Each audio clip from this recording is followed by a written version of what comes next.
Hello dear students, so today we are going to start with the last part, that is actinoids. We have already discussed lanthanoids.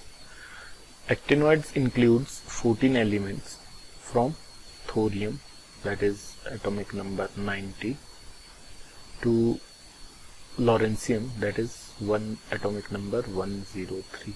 So there are 14 elements which involves the gradual filling of 5F subshell, and these are called as actinoids. Now we will analyze their general properties just as they show properties similar to that of lanthanoids. So since it follows actinium, so these are called as actinoids.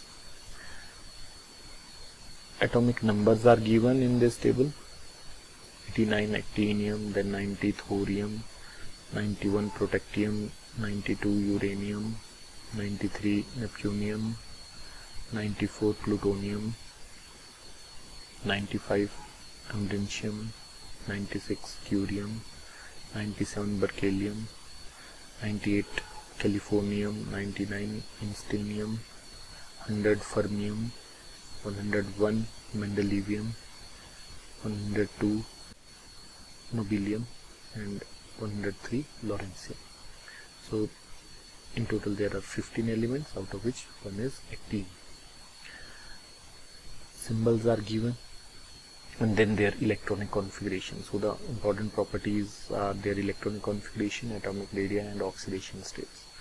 So electronic configuration, first if we talk about their electronic configuration, so all actinoids, they have 7s2 electronic configuration, 7s2, and variable occupancy of 5f and 6d subshells. But there will be 2 electrons in every element. 7s2 electrons are there, as you can see in this table. 7s2. Every element is having 7s2, and apart from that, in some cases there are d orbitals and f orbitals are full. Okay. Now the entry of the f electron that takes place, it should have been from thorium, but thorium doesn't contain f electron. This may be due to the difference in 5f and 6d, and later on as the electron enters in 5f, then its energy might increases. So thorium doesn't contain in its ground state, its electronic configuration is radon, and then 6d2 7s2. Do remember this. Actinium has the similar 6d1 and 7s2, and the noble gas will be radon. Radon will be the noble gas.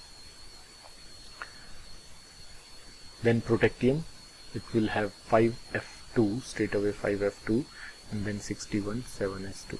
Now the electrons, they start entering in f subshell after protactinium, then uranium, so on. In this case, neptunium, 5f4, 6d1 7s2. So d and f as well as s electrons are involved, and this is the reason why they show higher oxidation state, because they have comparable energies, whereas in case of 4f, 5d and 6s, there were larger energy differences. Hence lanthanoids, they used to show lower oxidation states, but in this case d is involved, so up to middle they show higher oxidation state, up to 7 also. Okay, and so on.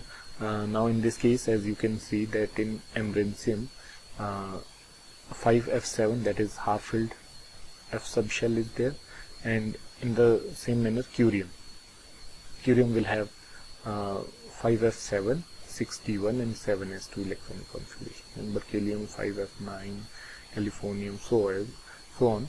And then towards end, nobelium will have 5f14, 7s2, and whereas lawrencium will have 5f14, 6d1 and 7s2 electronic configuration. These were the electronic configurations in their ground state. Then in +3 oxidation state, as you can see, they again, just like lanthanoids, they show +3 oxidation state as most common oxidation state and most stable. In some cases +4 also. but this +3 oxidation state, they will have gradual filling of F subshell, right? In the same manner for +4 oxidation state, the electronic configurations are here. In the same manner, their ionic sizes, just like lanthanoids, they also show actinoid contraction, and this actinoid contraction or the size variation is very small in comparison to that of lanthanoids, because of again the poor shielding effect of 5F, which is more than that of 4F orbitals. So likewise, the ionic radii is given. The ionic radii of some of the elements are not given. This is because most or all the actinoids, they are radioactive, so it's very difficult to analyze their properties. Okay.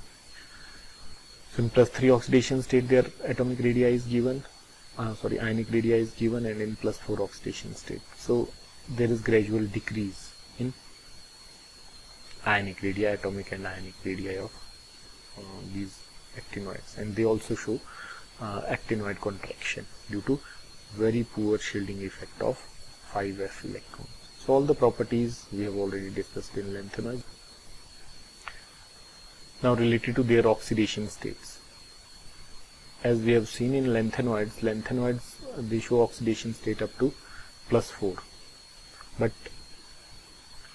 in actinoids, the oxidation state of neptunium and plutonium, it increases and it goes up to 7 in certain compounds. So the main difference between lanthanoids and actinoids, they show higher oxidation states. The reason for higher oxidation state is due to comparable energies of 5F, 6D and 7S subshells. Okay. So the most common oxidation states shown are +3 oxidation states. So they will show +3 oxidation state, and in addition to that, in certain cases where the half-filled or fully filled electronic configuration is there, so they may show +4 oxidation states, and then in certain compounds they may show up to +7 oxidation states, and the oxidation, greater variety of oxidation states are shown towards middle of the series. Actinoids resembles the lanthanoids in having more compounds in +3 oxidation state and +4 oxidation state. However, this is again important. In +3 and +4 oxidation states, actinoids, they get hydrolyzed, whereas lanthanoids, they do not hydrolyze. So because of distribution of oxidation states among actinoids is so even and so different for the earlier and later elements, and it is unsatisfactory to review their chemistry in terms of oxidation states. So that's why their compounds are not analyzed in detail. Now the last part, that is difference, general characteristics and comparison with lanthanoids. The most important is difference between lanthanoids and actinoids and their similarity. So this question is asked many times. So beside +3 for lanthanoids, +3 oxidation states, they may show +2 and +4 oxidation states only, right? In very few cases they can show these two oxidation states, but most common oxidation state is +3, whereas in actinoids, in addition to +3 oxidation states, they show up to +7 oxidation states. So on the basis of this, we can say that actinoids can form more variety of complex compounds than compared to that of lanthanoids. Okay, most of their ions are colorless, whereas their ions are colored due to FF transition. They have less tendency towards complex formation, as explained. They will form variety of complexes. Lanthanoid oxides and hydroxides are less basic, whereas actinoids oxides and hydroxides are more basic, because metallic character increases downwards, hence metallic oxides are more basic, and hydroxides, they are more basic because of increased size.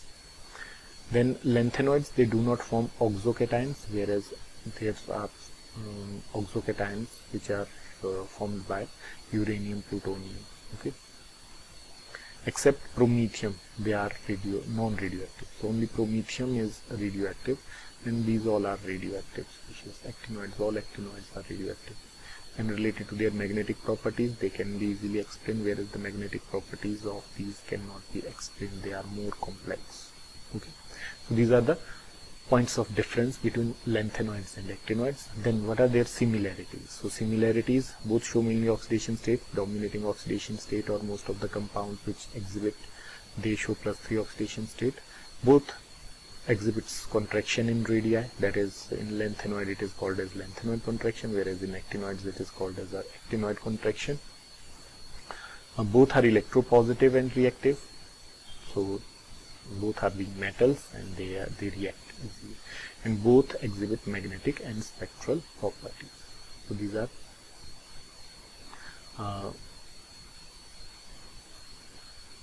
the similarities. Now then their applications. So they mainly are involved in the formation of their compounds, both D and F block elements in their compounds. For example, variety of steels, catalysts, they act as catalysts, they result in the formation of complexes, and many organic compounds are synthesized. So with this we complete this chapter. Thank you.